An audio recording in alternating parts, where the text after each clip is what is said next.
ভাইরে ভাই, আইপিএলে এখন বোলারদের অবস্থা দেখলে নিজেদের পকেটের টাকা দিয়ে তাদের জন্য এক প্যাকেট টিস্যু কিনে দিতে ইচ্ছা করে। বোলারদের আসলে দোষটা কি বলেন তো? কোটি কোটি টাকা দিয়ে তাদের কেনা হয় কি করার জন্য? স্রেফ ব্যাটারদের ব্যাটের সাথে বলে কানেকশন করিয়ে দেওয়ার জন্য। দিল্লি করলো 264, পাঞ্জাব সেটা 6 ওভারে 100 পার করে চেজও করে ফেললো। এখন তো মনে হচ্ছে বোলারদের কাজ শুধু দৌড়ে এসে বলটা ব্যাটারদের হাতে ধরিয়ে দেওয়া, বাকিটা ব্যাটসম্যানরাই বুঝে নিচ্ছে। পিচগুলো একটু খেয়াল করেন, এগুলো কি ক্রিকেট খেলা পিচ নাকি ঢাকা চট্টগ্রাম হাইওয়ে? কোনো পিচ তো কাঁচপুর ব্রিজের চেয়েও মসৃণ। আইপিএল কর্তৃপক্ষকে বিনম্র অনুরোধ, ভাই পিচে আর ঘাস দেন না, দরকার হলে কার্পেট পিছিয়ে দেন। বোলাররা বল করছে না যেন ব্যাটারদের প্র্যাকটিস করাচ্ছে। এখন তো অবস্থা এমন হয়েছে যে স্টাম্পের সামনে একটা বোলিং মেশিন বসিয়ে দিলেও মনে হয় এর চেয়ে কম রান দিত।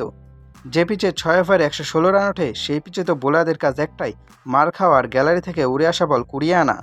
আপনি যদি এখন প্যাট কামিন্স, মিচেল স্টার্ক বা বুমরাকে নিয়ে আসেন আর অন্যদিকে পাড়ার মোড়ের ছোট ছোট ক্রিকেটের নেট বোলারকে নিয়ে আসেন, বিশ্বাস করেন আইপিএলের এই হাই ও পিচে দুইজনের রেজাল্ট একই আসবে।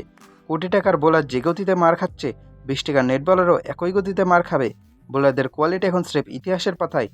এই আইপিএলে যার হাতে বল সেই বল এখন স্রেফ একটা সফট বয়। ব্যাটসম্যান চোখে বন্ধ করে ব্যাট ঘোরালেও সেটা স্টেডিয়ামের বাইরে গিয়ে পড়ে।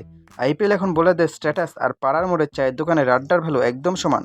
আমার তো মাঝে মধ্যে মনে হয় ফ্র্যাঞ্চাইজিগুলো এত কোটি কোটি টাকা খরচ করে বোলার না কিনে সেই টাকা দিয়ে কয়েকটা এতিমখানা বা স্কুল খুলে দিতে পারে, কারণ এতে টাকা দিয়ে নামি দামি বোলার এনে তাদের মানিজ্যতভাবে নিলাম তোলার তো কোনো মানেই হয় না।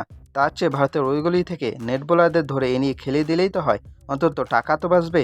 ওই বোলাররাও গ্যালারিতে গিয়ে মার খাবে, এরাও খাচ্ছে, পার্থক্য শুধু একটাই, কোটি টাকার বোলার মার খেলে হার্ট অ্যাটাক আসার সম্ভাবনা থাকে, আর নেট বোলার মার খেলে বড় জোর আফসোস হবে।